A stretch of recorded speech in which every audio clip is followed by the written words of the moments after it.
Hey, what's going on, everybody? Welcome to Catch, Hook, and Shoot. Today is Sunday, December the 9th. I want to thank everybody for checking out the show. Hope everybody's listening and subscribing on Podbean, Spotify, iTunes, Apple Podcasts, Google Play, YouTube, and Twitch, and anywhere else you find your podcasts. And hope everybody's following on social media, Facebook, Twitter, Instagram, Snapchat. Just search Catch, Hook, Shoot. You should be able to find the show. And if you ever want to shoot me an email, it's catchhookshoot@gmail.com. Starting off this week on kind of a sad note, we lost two pretty big legends in the business in Larry the Axe Hennig, of course the father of Mr. Perfect, Curt Hennig, former tag team partner Harley Race. By all accounts, just a fantastic human being and just really a legend in the business. He passed away this week, as well as the Dynamite Kid, Tom Billington, former tag team partner of the British Bulldog, Davey Boy Smith. Of course, they were known as the British Bulldogs in the 80s in WWF, and but really, as a singles wrestler, one of the greatest light heavyweights of all time. If you're not familiar with his work, I mean, the more casual and younger fans probably aren't that familiar with the Dynamite Kid as a single. But definitely look up some of his matches with Tiger Mask. Their matches that they hold up today. I mean, you'll think you're watching something current, just from the things that these guys do. And like I said, really one of the greatest light heavyweights of all time.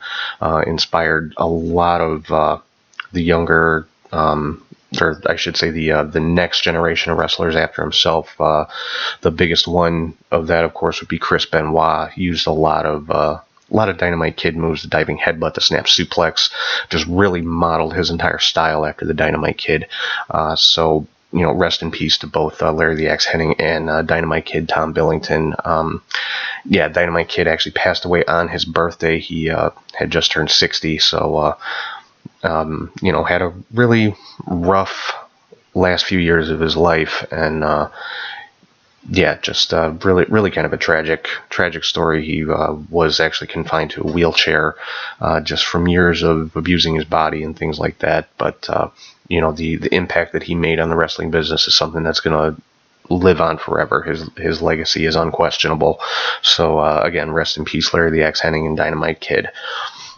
So moving on to what's been going on in the wrestling world this week. Monday Night Raw.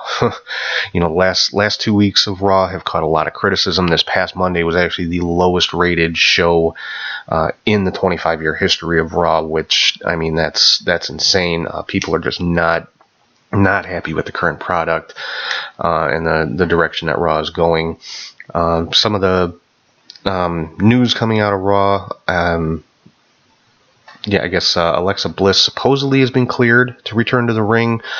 She's going to be holding a press conference prior to the TLC pay-per-view, so I'm curious to see what that's all about. I'm sure it's, storyline, probably just her announcing her return to the ring possibly, or maybe announcing, this could be the announcement of the women's tag team championships that everybody's been kind of clamoring for, so we'll have to wait and see. Some other interesting news. Cody Rhodes and Brandy Rhodes were spotted in the owner's box at the Jacksonville Jaguars game last weekend, and this kind of adds fuel to the rumors about Cody possibly starting a new wrestling company with the Young Bucks. By all accounts, the owner of the Jacksonville Jaguars, the Khan family, are the ones that are backing this new company financially. So we'll have to see what comes of that. Like I said, definitely is adding fuel to those rumors by them being in the owner's box during the game. There's another rumor floating around out there that the new Raw general manager is going to be Hulk Hogan. Most likely, I would think after the TLC pay-per-view, Baron Corbin is going to be out as the GM of Raw, which, I mean, I think the GM role for him was good. It kind of established a different side to his character rather than just the in-ring part. It kind of, showed a different side to his personality, which is always good. I mean, I think he's definitely improved as far as his promo skills and things like that. His skills in the ring, I think, have always been pretty good. So, I think the GM role was good for him, but I do think it's time for it to come to an end and get him back to full-time in-ring competition. So, the rumor floating around is that Hulk Hogan is going to be signing, or has signed, depending on who you ask, a new Legends deal with the WWE, and part of that deal is him being named as the new Raw general manager. I would assume we will find out one way or the other on that on the Raw after TLC. Some more independent news. The Young Bucks put out a tweet that they signed a contract with a new old company, specifically LJN. The picture that accompanied it looked like the packaging from one of the old LJN wrestling figures. For those of you that are old enough to remember, the big rubber figures, the first set of action figures put out by the WWE by LJN. So that if they are bringing those back, kind of like a retro line, I guess it would be. Yeah, I'll definitely be snatching a few of those up. I'm guessing with the Young Bucks signing with them, it's probably going to be more independent wrestlers, since I'm pretty sure WWE has their own toy deal in place. I can't see them being able to sign with another company to produce action figures. So we'll have to see what's going to come of that. But if LJN is coming back and getting back into the wrestling figure business, I'll definitely be snatching a few of those up, because stupid me got rid of all of mine. I had almost the full set of the original line of those, and yeah, didn't, it was before I realized that things like that could have huge value down the line if you hold on to them. So I actually ended up selling them at a garage sale, believe it or not. So I'll definitely be looking to get my hands on some of those. Another interesting tidbit about the Young Bucks, they put out another photograph on social media. It looked like a partial logo. It looked like an antler of some sort with the tassels hanging off of it. So possibly like a new logo for the Young Bucks or something like that, or maybe a new t-shirt. Who knows? The Bucks and Cody and all the Elite guys kind of like to tease things and drop hints and, just to get people talking. I mean, that's one of the things that they do best outside of the ring, is getting people talking about them and things like that. So I have to see how that one plays out as well. Another interesting rumor floating around this week is about The Rock possibly going into the Hall of Fame this coming year. Now, this is a story that was put out by the Wrestling Observer and Dave Meltzer. I mean, yeah, The Rock is definitely deserving of the Hall of Fame. So if this is the year that they decide to put him in, hey, I have no arguments for me. I mean, he's one of the all-time greats in WWE and in wrestling in general. He's probably, as far as mainstream fame and popularity goes, he is the biggest of all time. I mean, just look at the movie career he's had since leaving the WWE. So yeah, definitely no argument for me. The Rock is 100% a bona fide Hall of Famer and absolutely belongs in there. So if this is his year and he's the headliner for this year, then I'm all in on that one. Some news out of the NWA. Nick Aldis' next NWA World title defense is going to be on June the 5th, and it's going to be against Cowboy James Storm. This is, to me, a fantastic matchup. I'm a huge fan of James Storm. Honestly, I wish he would have signed with NXT and the WWE after he had a couple of shots there while he was in between contracts at Impact. But apparently it just wasn't meant to be. From what I see of him on social media, he is in high demand. He's another one who's making it without the WWE, and that's becoming, not, I wouldn't say common, but there's a lot of guys that seem to be able to do that now.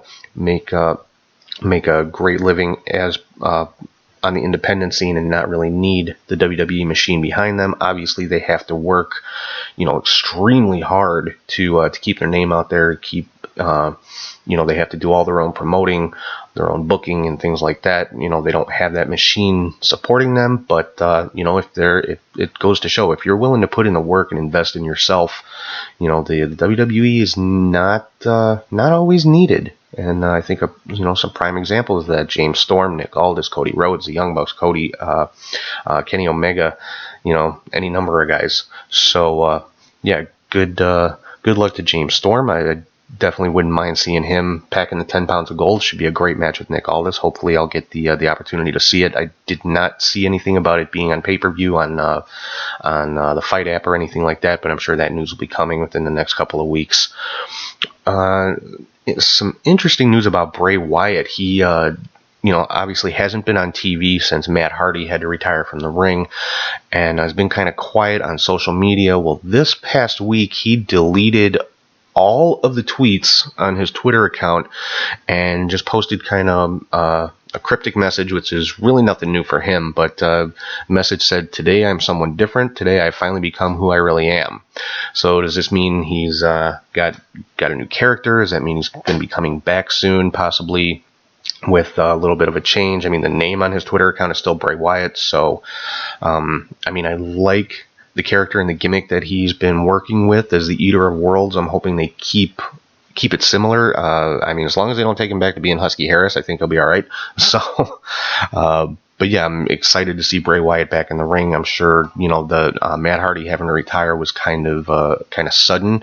So I'm sure creative, quote unquote, had nothing for him as an individual at that time. So I'm excited to see where he's going to go. He's definitely somebody I think WWE needs right now, because they're short on not short on big names, but short on people that the audience really gets behind. I mean, they lost some of their top names for a while. They lost Roman Reigns, who's out indefinitely. They lost Braun Strowman, who pretty much will be back by TLC. But yeah, I think Bray Wyatt can definitely add something to the product, and just hopefully it's something.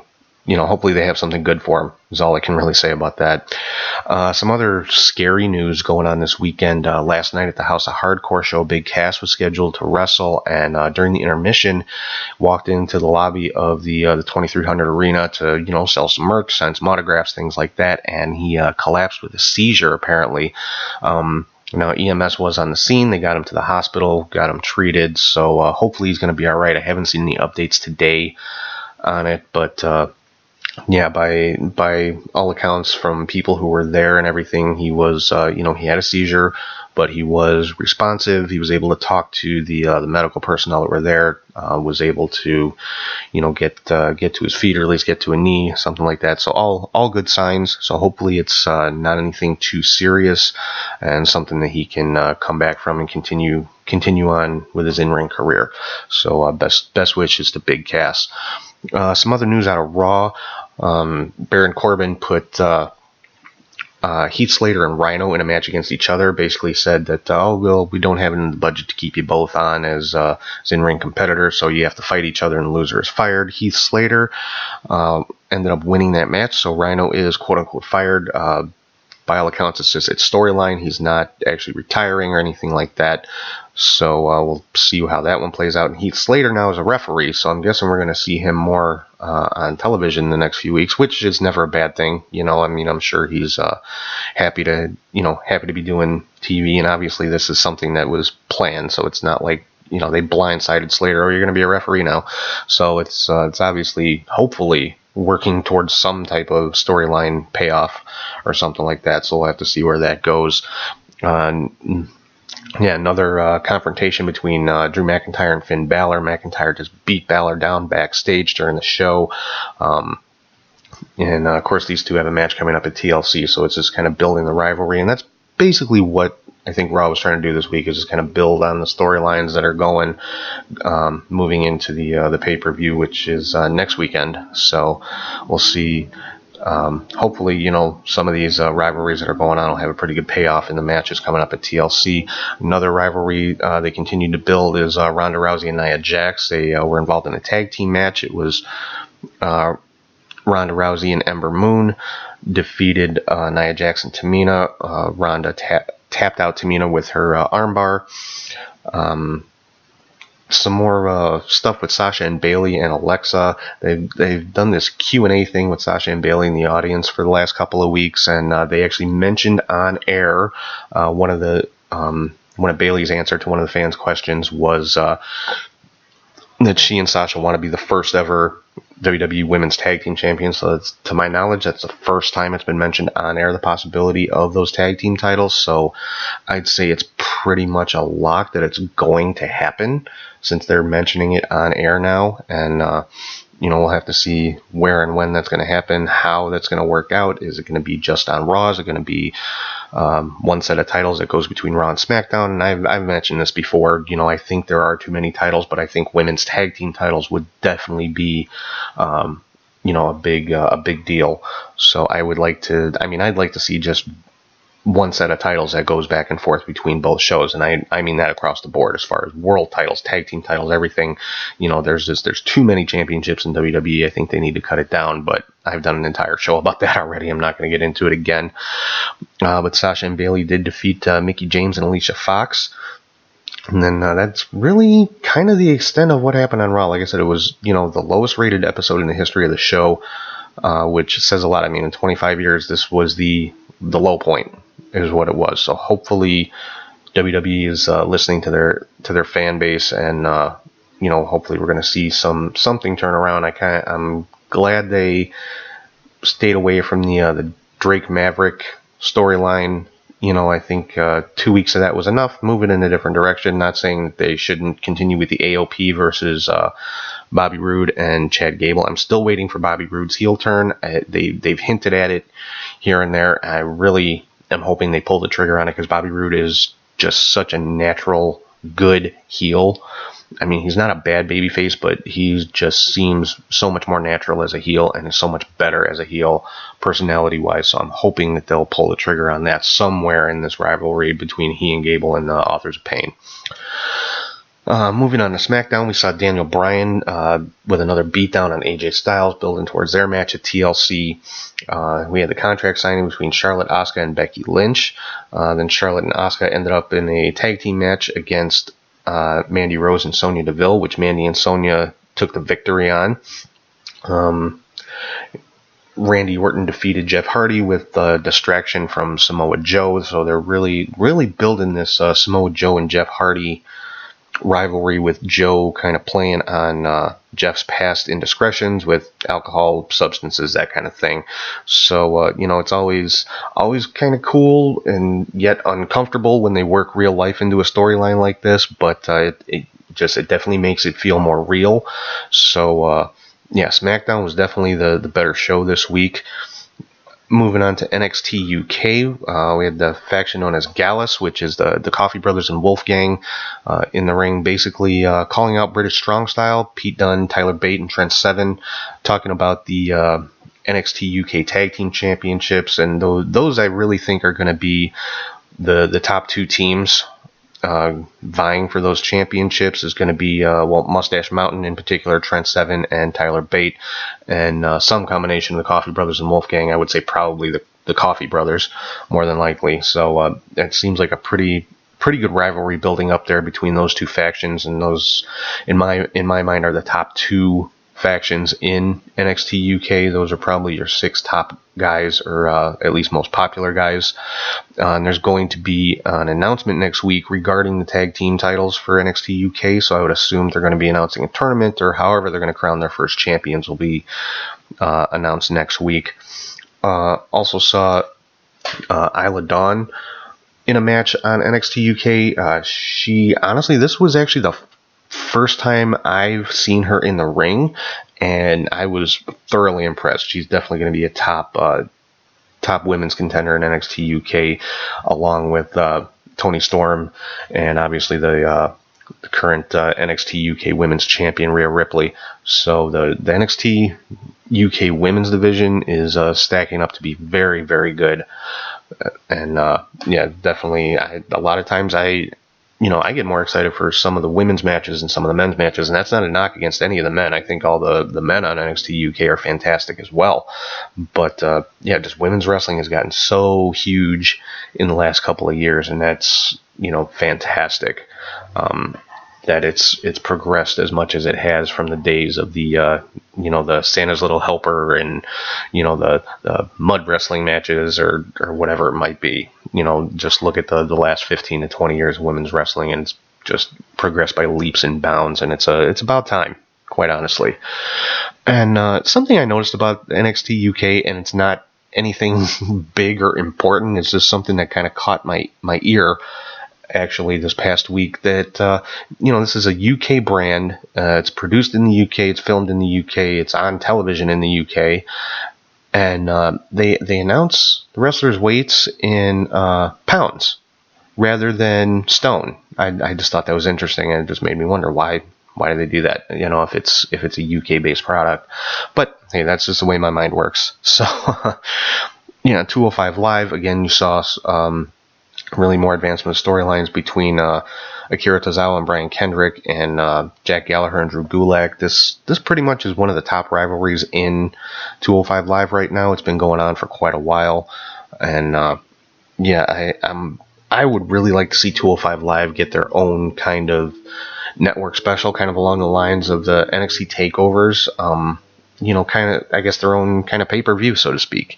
They did an all-women's pay-per-view. Why not an all-cruiserweight pay-per-view? I think it would be, I think it would do a lot to advance the 205 Live brand and get their names out there if they promote it. Because you really don't see too much promotion for 205 Live on like Raw and SmackDown, or even on NXT for that matter. Once in a while you'll see a 205 Live guy wrestle on NXT, or vice versa, an NXT guy wrestle on 205 Live. But I don't think you see enough cross promoting of the shows on in WWE. I don't understand why. I mean, you've got Raw, SmackDown, NXT UK, and 205 Live. So you've got 5 television shows, 5 distinct different brands. Why not cross promote them? I don't mean send wrestlers back and forth between all 5, but advertise, hey, don't miss NXT this Wednesday, don't miss NXT UK, don't miss 205 Live. I don't think they're effectively using some of the platforms they have to advance their own product, but I don't know if it's something to do with contracts that they can't promote, stuff on their own network on USA. I mean, they talk about it, they'll advertise it, but they don't make too big of a deal out of it. And I'm not saying spend an entire segment talking about 205 Live or talking about NXT on Raw or anything like that, but give yourself the boost. I mean, you've got this huge audience of millions of people every Monday and Tuesday. Use it to boost your smaller brands, especially 205 Live, because those honestly are some of the best performers in WWE. And I think given the proper stage, the proper platform, they could just blow up the same way that NXT has. So, hopefully that's something that'll be worked on, because I would really love to see a 205 Live takeover, or whatever you want to call it. Another big rivalry is TJP and Michael Bennett, or Mike Kanellis, whatever you want to call him, against Lucha House Party, Kalisto, Lince Dorado, and Gran Metalik. And I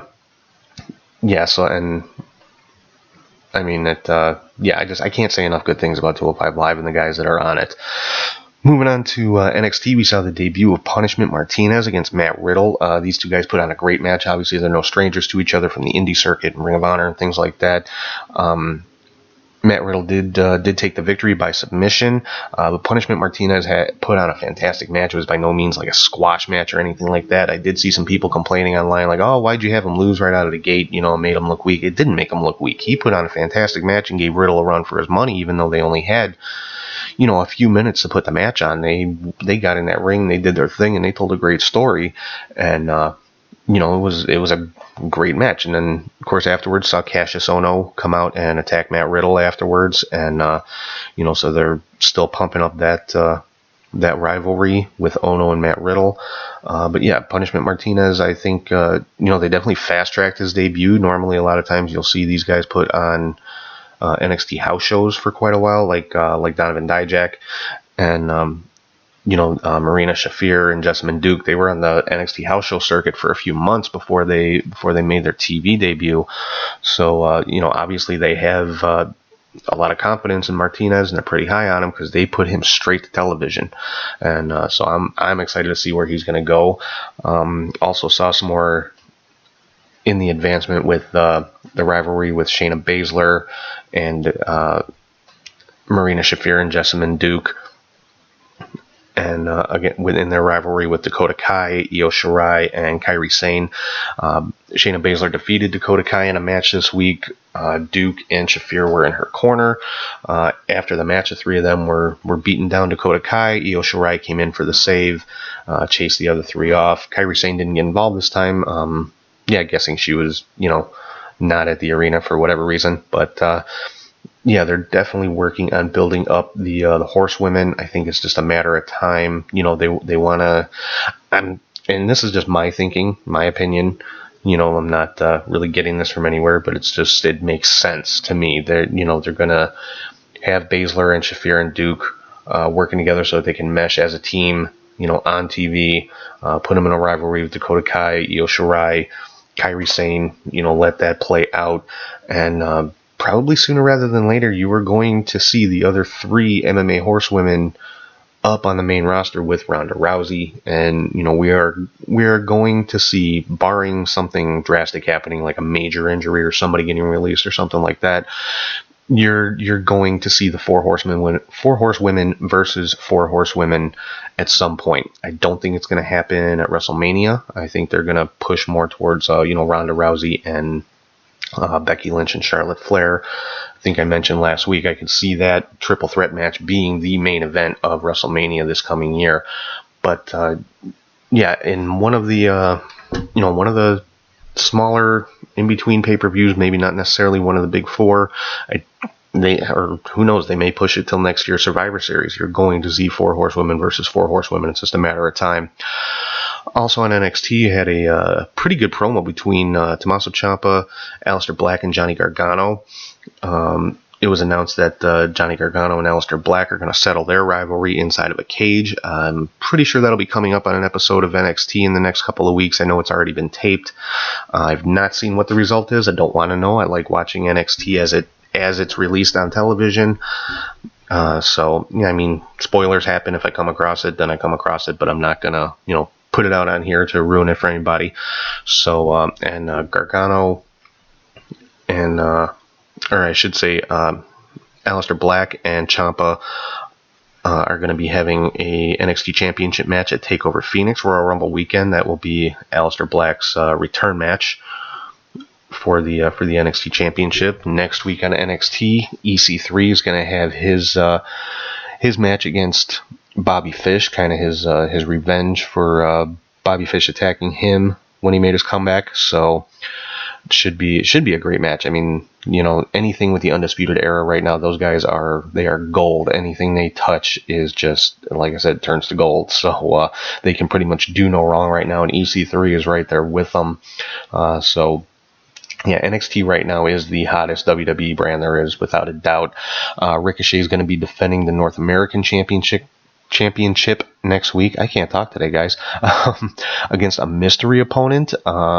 So I'm curious to see who that's going to be. Maybe could this be the debut of Donovan Dijak or Dominic Dijakovic or Dijakovic. I'm not sure. I don't know why they changed his name, but because I think Donovan Dijak was a pretty good wrestler name, and then what they changed it to is really kind of a mouthful. But could that be his debut, or debut with somebody else? I mean, they have NXT has signed quite a few big indie names the last several months. So it'll be interesting to see if it's somebody new or maybe somebody that's been out injured for a little while, or what's going to happen with that. But yeah, Ricochet versus a mystery opponent for the North American Championship next week. Moving on to Impact, we've got looks like we're going to have an Ultimate X match at their next pay-per-view called Homecoming. Jake Crist and Ethan Page both qualified for Ultimate X. This is going to be for the currently vacant X Division Championship. Brian Cage vacated the X Division title, cashing in option C for a shot at the World Heavyweight Championship against Johnny Impact.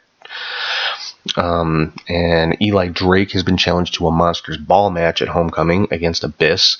Monsters Ball matches are always fun to watch. It's kind of like watching a car crash. You just can't take your eyes off of it because you never know what's going to happen. Another scene with Eddie Edwards in the insane asylum that he's been committed to by his wife, and this time he was there with Raven of all people. So curious to see where this is going to go. Raven, I guess, stole a key card from an orderly and was helping Eddie to escape. So this is obviously something that's going to advance the storyline with Eddie Edwards and Moose. We had Allie, now known as Dark Allie, who is, I guess, apparently now under the influence of Su Yung.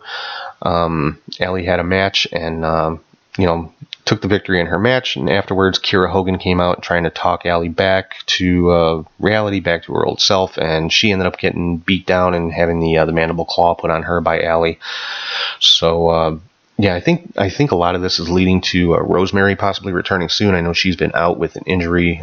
She had to have surgery, so but that's been quite a few months already. Haven't seen anything officially stating that she's cleared to return to the ring, but I would imagine it's going to be sometime soon. She did have a little bit of a cameo at their last pay-per-view when Allie was going through the underworld, so to speak. So yeah, it'll be cool to see Rosemary come back, and I'm liking the storyline that's going on with the women right now in Impact. I mean, it's a lot of people probably say it's kind of hokey and cheesy and things like that, but you know what? It's fun and it's interesting. It's different. It's entertaining. To me, it is anyway.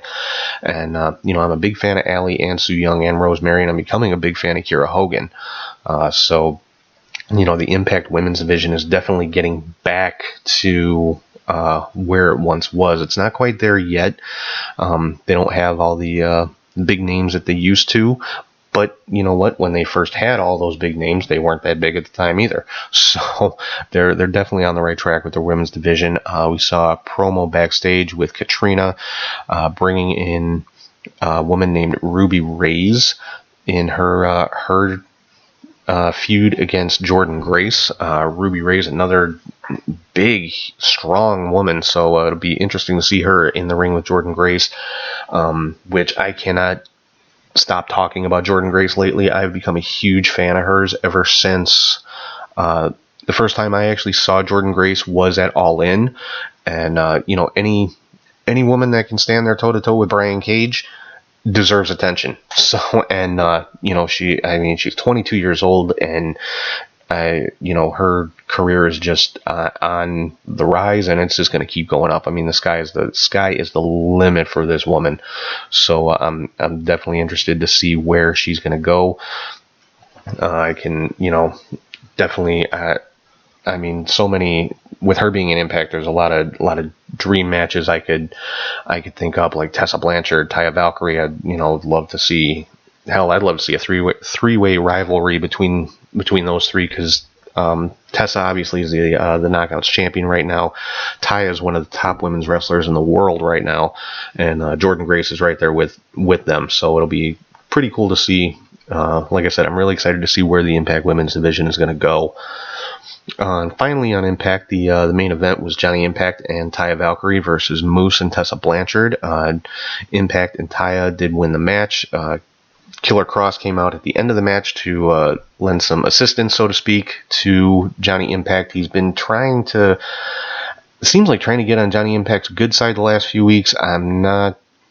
I mean, obviously it's Killer Kross. There's some kind of ulterior motive there. I'm wondering if possibly he's gonna be the one to help Brian Cage win the world title at the pay-per-view. Now, Cage did come out as well and kind of chased off Killer Kross and Moose and Tessa and helped Johnny Impact and Taya. So we'll have to see how this one plays out. But Killer Kross is kind of the wild card in the world title picture right now. So I'll be curious to see what's gonna happen on that pay-per-view. Moving on to Ring of Honor this week, just building more towards their big pay-per-view coming up this Friday, and I covered pretty much what the card is going to be.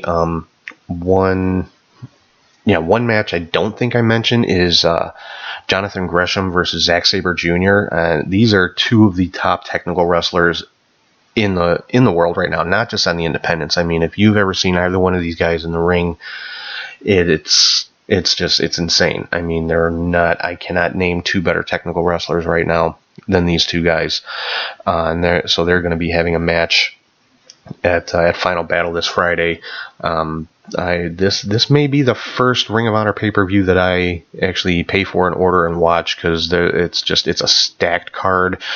You don't know what's going to happen. One match I'm really, really curious to see is Christopher Daniels versus Marty Scurll. Again, two of the best in the world right now. The storyline on this one is Daniels is basically fighting for his job. His Ring of Honor contract is up, and Scorpio Sky and Frankie Kazarian, the other two members of SoCal Uncensored, have already secured their spots by winning the tag team titles and being able to renew their contracts, and Christopher Daniels is kind of the odd man out. So the story with this one is if he defeats Marty Scurll, he earns, or wins, I should say, Marty Scurll's world title match at a future date. So if he's got that match, then he, is going to be, they're going to keep him around for a while, so he would earn, I guess, a new contract. So that's another match I really want to see, and by all accounts, this will be Cody and the Young Bucks' last match under contract with Ring of Honor. So Cody's going against Jay Lethal for the World Championship. The Bucks are taking part in a ladder war for the tag team titles against SCU and the Briscoes. So a lot of big things going on in this pay-per-view. This may be, well, it's obviously Ring of Honor's biggest pay-per-view of the year. It could be their biggest pay-per-view in history, just based on the gravity of the storylines that they've got going into it. Moving on to MLW for this week, we had the debuts of Ace Romero and Rush. Rush, of course, is the leader of, and I know I'm going to say this wrong, so please don't jump all over me for it, I'm not even going to try it. The big faction from Mexico, y'all know who I'm talking about, from CMLL. And Ace Romero, just a huge guy, and he took on Marco Stunt. Just looking at the two men, you thought it was the biggest mismatch you've ever seen, but they had a hell of a match. I mean, if you have not checked out MLW, they post all their episodes on YouTube for free. So, or if you get the BN Sports channel on your TV provider, you can check them out there. But it's definitely worth looking into. MLW is moving into the position of being like the third or fourth biggest company, at least in the US right now. Obviously, number one is WWE. Number two right now, I still say, is Ring of Honor. The 3 and 4 spots, it's kind of a toss-up between Impact and MLW. I mean, check them both out. If you haven't watched Impact in a couple of years, check it out on Thursdays. It's a completely different product than you probably remember.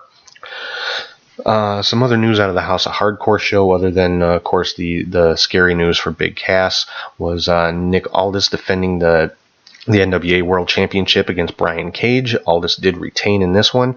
Willie Mack defended both the NWA National Championship and the House of Hardcore TV Championship against Shane Strickland and retained both of those championships. And then for New Japan Pro Wrestling this week, this morning, Kota Ibushi is the new Never Openweight champion and was challenged by Will Ospreay for a title match at Wrestle Kingdom 13 on January the 4th. So that is going to be a ridiculous match. I mean, it's January 4th, but that has all the potential to be a match of the year candidate for 2019, even though it's taking place the first week of the year. These are two top guys, two of the tops in Japan, and I dare say the world. So, the Wrestle Kingdom show on January 4th is shaping up to be just ridiculous. So that's pretty much all I've got for this week. I don't have a specific topic that I was going to cover, but I am working on something special for the last 3 weeks of the year. Starting next week, I'm going to be doing a 3-part series to close the year out, breaking down my personal list of the top 100 wrestlers of all time. And I'm not going to spend like 15-20 minutes on every single wrestler. I'm going through 100 guys in 3 shows, so I'm going to be going through like 33, 34 guys per show. But this is going to be my personal list. I'm going to go from 100 to 1 starting next week with the first 33 guys. So, starting with number 100. And again, this is my personal list. I compiled it myself. I ordered it myself. This isn't something I got off of any wrestling website. This is my personal, you can call it the catch, hook, shoot top 100 of all time. So I'm sure there'll be some you agree with, some you don't agree with. Some you don't think should be on the list. You're going to think that I've left some people out. You're going to think my order's wrong, and that's okay, because I'm saying it flat out. This is my opinion, my list, my top 100 guys. But I'll be, I would love to hear any feedback that you guys have about it. So, I mean, you use the social media, use the email, you leave me comments, leave me questions. Tell me who I forgot. Tell me, why should this person not be at number 10? Why, or why should, why should the person that I put at number 25, why should they actually be number 2 or something along those lines? So, I think it'll be a lot of fun. I mean, I had fun putting the list together. I still am not 100% done with it. I mean, I've got my 100 names. I have to sort them into the order that I think they belong in, from 100 to 1. So, yeah, I think it's going to be a lot of fun. I hope you guys check it out. And like I said, please leave me feedback. I'm begging you guys, tell me I'm right, tell me I'm wrong, tell me you don't care, tell me I don't know what the hell I'm talking about, tell me something, leave me any feedback you want to leave. I'm open to it all, and I would love to hear it. So again, thank you everybody for checking out the show. Hope everybody's listening, watching, subscribing on Podbean, Spotify, iTunes, Apple Podcasts, Google Play, YouTube, and Twitch. Hope everybody's following on social media, Facebook, Twitter, Instagram, and Snapchat. And if you ever want to shoot me an email, it's catchhookshoot@gmail.com. So until next week, when we start with the top 100 wrestlers of all time, my name is Tom, and I will talk to you guys soon. Have a great week.